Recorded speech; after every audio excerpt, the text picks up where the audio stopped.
Rocksteady are currently going through a bit of a rough patch with their latest Suicide Squad game.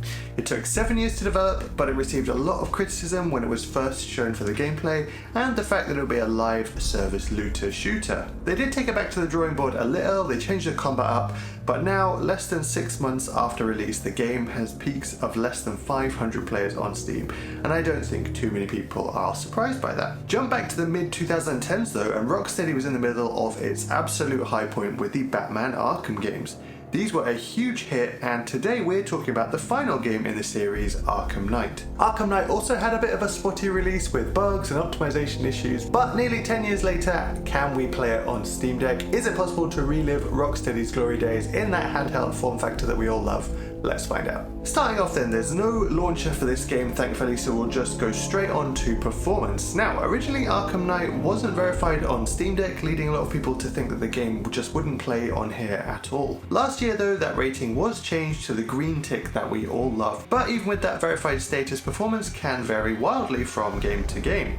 Arkham Knight is a decade old, but at the same time it is a pretty big open world game with lots of lighting effects and weather effects as well, so how does it run? The default settings that the game launches with are 1280 by 800 resolution, and with the graphics settings all kicked up to max, and I'm really happy to say that the game runs perfectly well like this if you don't want to go in and mess around with any settings. However, I will say you're not locked to 60 FPS. As you move through the city, there are lots of changes in the environment, rain starts and stops depending on your shelter, the buildings have different lights on them, and so you can get a range of frame rates as you look at different things in front of you. If you're inside a building and mostly looking at just Batman, then sure, you will reach 60 frames no problem. But if you're high above the city, gliding, and you have a much wider view, you can see a lot of buildings, there's rain coming down around you, then your frame rate can drop to the 40s. I will say though that the game still usually feels good to play. Batman himself is a slow walker and the combat's usually zoomed out as well, so you don't often notice these big swings in FPS.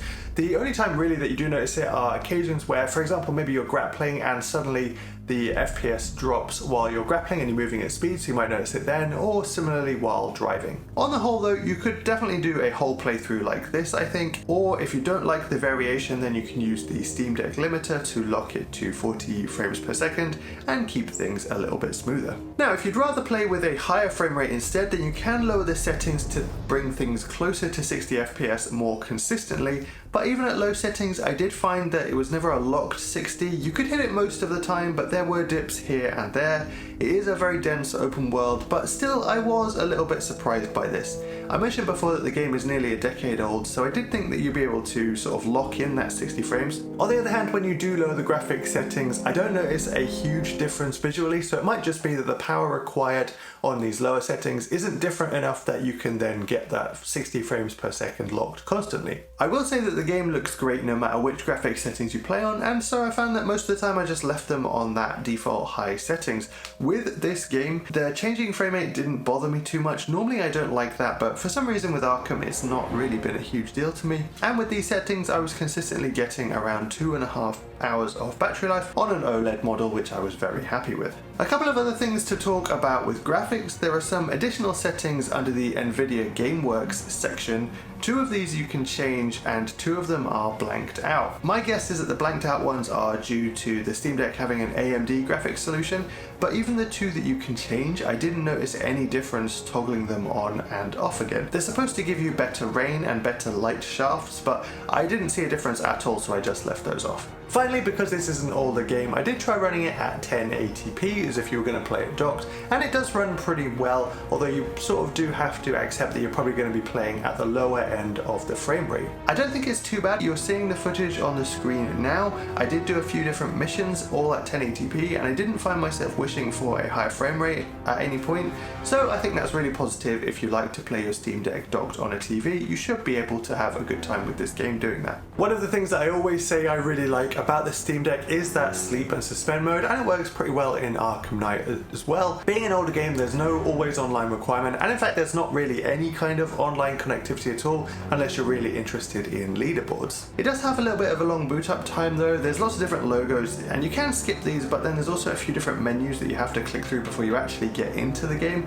So it is nice to have that option to just suspend and come back exactly where you were instead of having to boot up from scratch again. Although I wouldn't recommend it in the middle of a fight. I did that once accidentally and when I came back I got shot to pieces. The last thing to talk about on performance is the fan. It does spin up fairly consistently while playing. It's not on the level of say Ratchet & Clank that I talked about in a previous video, where that game it would spin constantly at max speed. With Arkham Knight it feels like it's on most of the time though, but not consistently at max speed, so that's just something to bear in mind if you hate the sound of the fan. So that wraps up the first section of this video, which was all about performance. I think it's very possible to play Arkham Knight on Steam Deck. You can tweak the settings to get performance that is acceptable to pretty much everybody. I was a bit surprised that you couldn't get a locked 60 frames per second, but I don't think that takes enough away from the gameplay that you should avoid playing this game. Now the next question is Batman Arkham Knight any fun? Yeah, I mean, come on, you are Batman. In another video I did recently, I talked about Insomniac's Spider-Man on PlayStation and how that was an example of a great superhero game, and I really think that the Arkham trilogy are more examples of this. Their portrayal of Batman really resonates with me and makes this game amazingly fun to play. Arkham Knight is the final game in the trilogy, and in this game the main supervillain is Scarecrow. The Joker is dead, or is he? And Scarecrow has caused the city to evacuate in fear of the release of his hallucinogenic toxins. Now the only people left on the streets are criminals. They're rounding up the fragmented emergency services and it's up to Batman to put a stop to everything. But there's a new supervillain lurking, one that seems to know Bruce Wayne almost as well as he knows himself. Just to give one more comparison to Spider-Man, that game is very light-hearted, there's a lot of jokes and funny moments, and you feel very cool zipping around as Spider-Man. This game is very different tonally. You're still a symbol of justice, but it can be a little bit of a power trip because as Batman, you are terrifying. The combat is fast, brutal, it's extremely satisfying. There are a few games that came out after this trilogy was released that have gone for a similar system of attacking and parrying, but in my opinion they don't feel quite as meaty as these Batman games. The closest one is maybe the Shadow of War and Shadow of Mordor games, but I still think that Batman does it slightly better. Going in fists first is loads of fun, but you also have the option to stalk your enemies like a predator, staying high and out of sight, swooping in on isolated targets, taking them down and getting out again, striking more and more fear as fewer enemies remain. These systems are amazing and they just get better as you unlock more and more options with the skill tree. There are also a few points dotted throughout the game where as Batman you're teaming up with another character, and during those fights you can press a button to perform a combo takedown, which then switches you to fighting as the other character for a little while. They do play mostly the same way as Batman, but the models and animations are different enough, and I think it's a neat idea. It gives these team up fights something new and fun to go along with them. The big new addition for Arkham Knight is the Batmobile, and this is really cool, but it was a bit divisive when the game first came out. Especially at the start of this game, there are quite a lot of moments where you're forced to use it, and it can feel like a bit too much at first. However, after a few hours, it does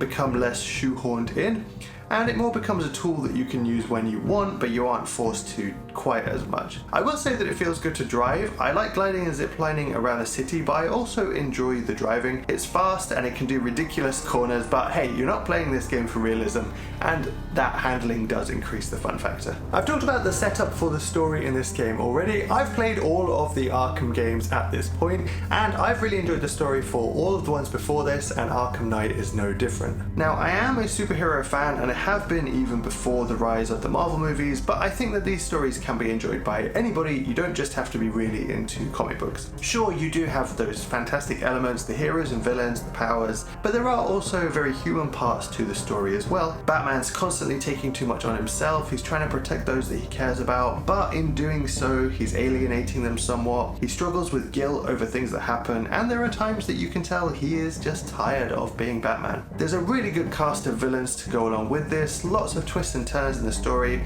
and of course there is the mysterious identity of the Arkham Knight himself. If you've played and enjoyed any of the other Arkham games, then I think you'll like this one too. A highlight for me in this trilogy is something that I've not really seen done anywhere else in any game, and that is just how much technology and science play a part in the things that you're doing. Batman is known as the world's greatest detective in the comics, and that comes across in these games very well. There are plenty of times when you have to figure things out and you're not just sort of given the answer, instead you have to go through a process of working it out. So maybe you're trying to identify a body, and so the game leads you to using an X-ray to look for unique identifiers, or maybe you're trying to work out exactly what happened in a car crash, so over time you slowly build up a detailed recording to see exactly what it was that happened and where people, escaped from the vehicle. Even just during Predator-style encounters, you can toggle on and off an X-ray vision that lets you see enemies through walls to help you plan your next attack. There's plenty of gadgets to play with too, and I love it. Finally, the game is open world, as we talked about, but it's done a little bit differently to open worlds from today. In those games, you open the map and you can see all these icons everywhere reminding you of all the things that you can do and check off from your list.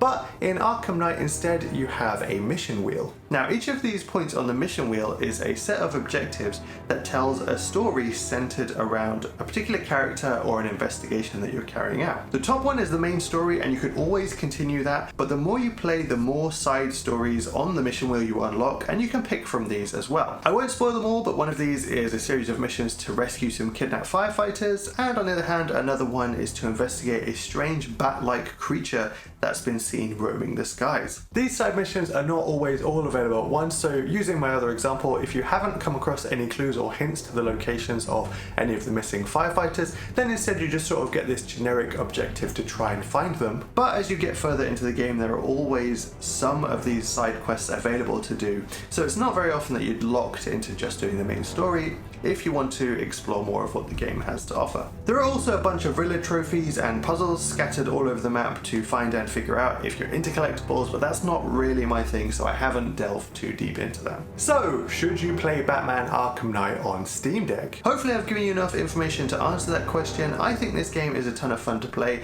and it does run pretty well on Steam Deck. It's not quite locked in at 60 frames per second, but it still has plenty of performance to enjoy. I really hope you found this video useful, and please let me know if you'll now go and pick up Arkham Knight to play on Steam Deck. Thank you so much for watching, and I'll see you in the next one.